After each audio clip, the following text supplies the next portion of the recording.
দাবি করেন, কিভাবে জান্নাত দাবি করেন? সৃষ্টিকর্তা হচ্ছে আপনার মালিক, আর আপনি আল্লাহর বিরুদ্ধে সবসময় থাকেন।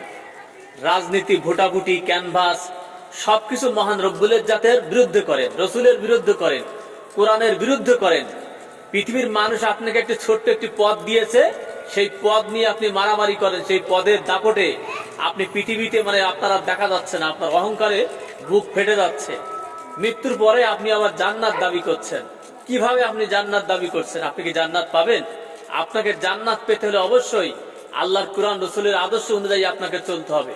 যেদিন জন্মাবেন সেই দিন থেকে আর যেদিন মরবেন সেই দিন পর্যন্ত যদি এর বিরুদ্ধে যান, জান্নাত কিন্তু আপনি পাবেন না।